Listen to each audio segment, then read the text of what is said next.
Hey everybody, Glenn from Third Millennium Audio. Question and answer time. Today's question is one we get fairly frequently as people are working on some of these cars that are pretty old and they've had a lot of stuff done to them over the years by previous owners. Sometimes that includes the wiring for the speakers being damaged. So we do get some questions, and I had one here from Kathy. And her question was, do I need larger grade speaker wire in my Miata? Good question, Kathy.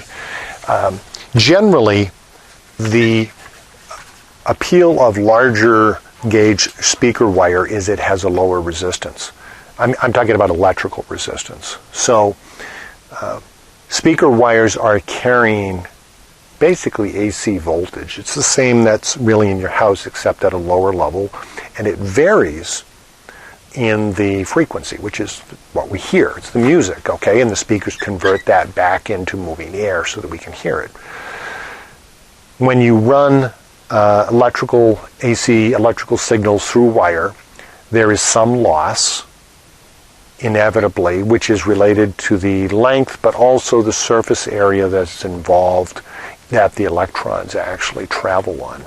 So as you have greater distances, you need to have a larger wire. You might have even run into this if you've ever tried using corded electrical power tools at home and you have a long extension cord, 150-foot extension cord, you plug 3 of them together. And you get to the far end of it and you plug in whatever it is and it's running kind of slow like a drill or something.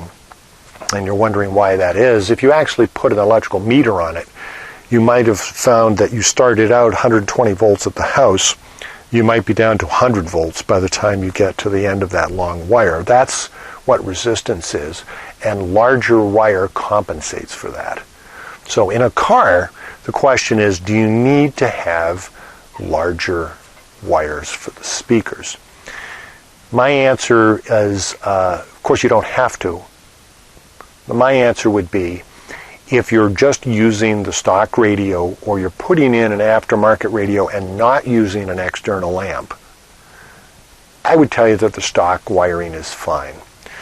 The reason that it's not a problem, even though I believe on some of the years it's only like a 20 gauge wire, the reason it's not really a problem is because the distances are so short. You're talking in some cases 3, 4, 5 feet of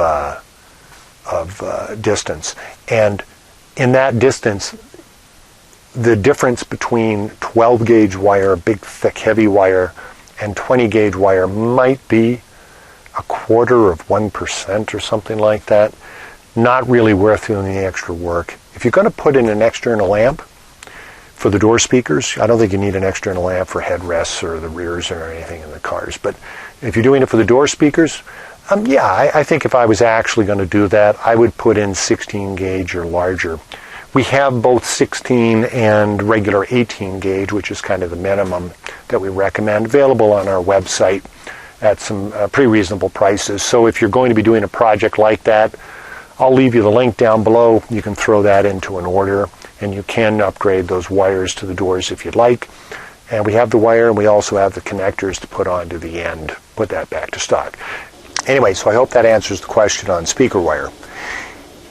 Give us a like if the video was helpful. We've got more of these question and answers. We've got a playlist we're actually put together of these. Make sure you're a subscriber if you're not already. We find most of the people that actually jump in and watch our videos are not subscribers. So we'd appreciate if you go ahead and do that. Helps us out in terms of producing these. And ring the little bell down there and you'll get an automatic notification when we have new videos coming out. All going to be about audio and Miata audio, so you should find those interesting. So anyway, thanks very much, and we'll see you on the next one.